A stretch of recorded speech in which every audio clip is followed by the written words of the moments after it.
Hello दोस्तों, बहुत दुःख के साथ आप लोगों को बताना पड़ रहा है कि हमारी दादी जो है वो अब हमारे बीच नहीं रही। मेरी दादी का देहांत हो गया दोस्तों। आई थी मैं गाँव अपने भाई का उपनयन करने के लिए, जिसके लिए मैं बहुत ज़्यादा एक्साइटेड थी, काफ़ी ज़्यादा खुश थी। पर कहते हैं ना कि जो सोचते हैं ऐसा कभी नहीं होता, और शायद हमारी खुशी ऊपर वाले से बर्दाश्त नहीं हुई। हम यहाँ 22 तारीख को 9 बजे के करीब में रात को पहुँचे थे, और 23 तारीख को बृहस्पतिवार के दिन हमारी दादी 10:15 पे हमारा साथ छोड़ चुकी थी। करीबन 24-25 घंटे हमने हमारी दादी के साथ बिताए। हमारी दादी बीमार तो थी, पर हमें ऐसा नहीं था कि वो हमें इतनी जल्दी छोड़ के चली जाएंगी। हमें ये लगा कि शायद इस फंक्शन पे जाएंगे हम उन्हें, और इस फंक्शन के बहाने आते टाइम हम उन्हें लेके आ जाएंगे, उनकी सेवा पानी होगी तो शायद बच जाएंगी। पर विधि का विधान किसने देखा है। शायद हमारे किस्मत में उनका साथ इतना टाइम के लिए ही था। और कहते हैं ना कि ऊपर वाले ने कुछ अलग ही सोच के रखा होता है। उसने क्या सोच के रखा होता है ये किसी को नहीं पता होता। तो यहाँ देखो, हमारी किस्मत अच्छी कहो या बुरी, हम दादी के मरने से पहले पहुँच गए थे। क्योंकि मेरे साथ ऐसा हुआ था कि जब मेरे दादाजी भी ख़त्म हुए थे ना, तो पापा तो वहाँ पे थे, और पापा मेरे पापा घर में सबसे बड़े बेटे हैं, तो अग्नि देने का जो हक बनता है वो मेरे पापा का बनता है। यहाँ देखो, किस्मत से मेरे पापा मम्मी हमारा पूरा परिवार जो है वो एक दिन पहले ही गाँव पहुँच गया था, तो हमारी दादी को ज़्यादा तकलीफ़ भी नहीं करनी पड़ी, ज़्यादा इंतज़ार नहीं हो रहा मरने के बाद, क्योंकि डेड बॉडी को रखना और बहुत बड़ी बात हो जाती है। तो यहाँ देखो, हमारी दादी की जो बेटी वगैरह थी, मतलब मेरी बुआ वगैरह, वो भी आ गई हैं। दादी के भाई वगैरह सभी आ चुके थे यहाँ पे। फिर दादी को यहाँ पे घर से विदा मिल गई थी। यहाँ देखो, आखिरी विदाई दादी की। आज मुझे ये वीडियो एडिट करते टाइम पे इतना ज़्यादा वो हो रहा है ना, एक्चुअली सीरियसली में, क्योंकि दादी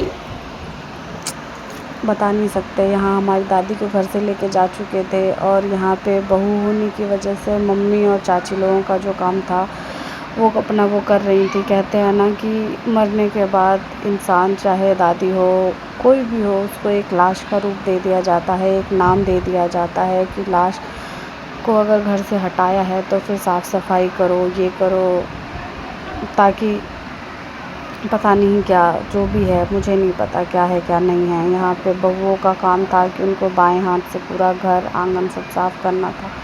तो बहू होने का फ़र्ज़ दोनों बहुओं ने काफ़ी अच्छे से निभाया। यहाँ मेरी बीच वाली चाची किसी रीज़नवश से नहीं आ पाई थी। अभी मेरे बीच वाले चाचा चाची नहीं पहुँच पाए थे गाँव। और तो यहाँ देखो, कटिहारी में काफ़ी सारे लोग थे। जब तक उनको जलाने की तैयारी हो रही थी, तब तक में सभी लोग बैठ के इंतज़ार कर रहे थे। यहाँ पे लकड़ी वगैरह हुआ था। यहाँ पे ये जो आप देख रहे हो लकड़ी का सारा सा, ये मेरे दादाजी का है। ये मेरे दादाजी 2017 में एक्सपायर हो चुके थे, तो हमने उनके बगल में ही दादी को रखने का विचार किया। और गांव में कोई शमशान घाट वगैरह नहीं होते हैं। गांव में आपको अपने ही खेत वगैरह होते हैं, जिनमें आप उनकी समाधि बनाते हो, जो ज़िंदगी भर आपके साथ रहते हैं। तो यहाँ देखो, हम अपनी खेत में ही दादी को जलाने ले गए थे। लोग कहते हैं ना कि इंसान सच में क्या लेके आया है और क्या लेके जाएगा। तो मैंने अपनी दादी को मरते हुए देखा, और सच में मेरी दादी की जो साहिबी थी ना, जीते जी मास्टर की बीवी थी, सरकारी जॉब, सरकारी पोस्ट पे अच्छी खासी पेंशन थी मेरे दादाजी की। मेरे दादाजी के जाने के बाद भी मेरी दादी 30,000 की पेंशन उठा रही थी इस एज तक पे। और उनको मरते टाइम कफन में एक साड़ी तक नहीं दी जाती दोस्तों। इसलिए यहाँ देखो, मुझे कुछ समझ में ही नहीं आ रहा कि मुझे आप लोगों से क्या कहना चाहिए। यहाँ मेरी बहन मम्मी वगैरह काठी चढ़ाने के लिए पहुँच गए थे। सभी ने काठी चढ़ाई। मैं अपने आप को किस्मत वाली कहूँ या क्या कहूँ, मुझे कुछ समझ में नहीं आ रहा, क्योंकि मुझे एक काठी तक चढ़ाना नसीब में नहीं हो पाया। क्योंकि सबने मुझे मना कर दिया कि आपका बच्चा बहुत छोटा है, आपको अभी वहाँ नहीं जाना चाहिए, आपने देख लिया वही बहुत बड़ी बात है। यहाँ पे पापा थे, फिर पापा ने दादी को मुख अग्नि दी, जो बड़े बेटे का फ़र्ज़ है। पापा ने अपना फ़र्ज़ निभाया। गाँव में देखो, यहाँ पे लकड़ी जो थी वो हमारे पेड़ की ही लकड़ी थी। सब कुछ गाँव में थोड़ा अलग तरीके से किया जाता है। यहाँ पे आप उन्हें शमशान घाट में ले जाओ, सारी चीज़ें अरेंज करके दे देते हैं घाट पर वाले।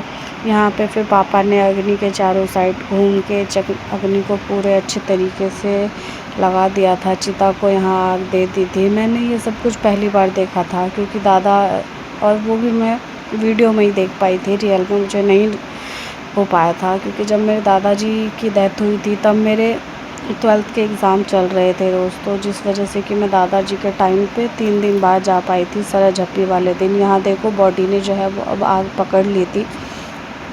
मेरी दादी की बॉडी आप लोगों ने देखा ही कि काफ़ी ज़्यादा छोटी हो गई थी, तो ये 1 से 1.5 घंटे के अंदर में जल गई थी। ये जो लकड़ियाँ हैं मोटी-मोटी, इन्हें जलने में टाइम लगता है। अगर बॉडी एक बार आग पकड़ लेती है तो बॉडी को जलने में टाइम नहीं लगता। तो यहाँ देखो, यहाँ पे उनकी बॉडी में आग पकड़ लिया था, और कहते हैं ना कि चिता या लाश को छूने के बाद सब किस तरीके से स्नान करते हैं। तो यहाँ देखो, यहाँ सभी के सभी गांव के पोखर पे आ गए थे नहाने धोने के लिए। मैं तब तक घर में ही थी, इंतज़ार कर रही थी सभी के आने का। यहाँ पे फिर लेडीज़ वगैरह साइड में इंतज़ार कर रही थी कि जब सारे जेंट्स वगैरह निकलेंगे नहा के तब उनकी बारी आएगी, क्योंकि जो लेडीज़ है वहाँ गई थी उन सब का पोखर में ही नहाना कंपलसरी बनता है। नलके पे नहीं नहा सकती वो, ना बाथरूम वगैरह में नहा सकती हैं। तो वो सभी के सभी आज नहाने के लिए पहुँच गए थे पोखर में। तो यहाँ देखो, सभी पोखर से नहाने के बाद घर आ गए थे। यहाँ पे ना रखा हुआ था आग, लो, पानी और भी काफ़ी चीज़ें थी, मुझे याद नहीं आ रहा। तो सब पहले उसको छू रहे थे, 3 बार छूना था। तो आज के लिए इतना ही, और भी चीज़ें हैं वो मैं आप लोगों के साथ बाद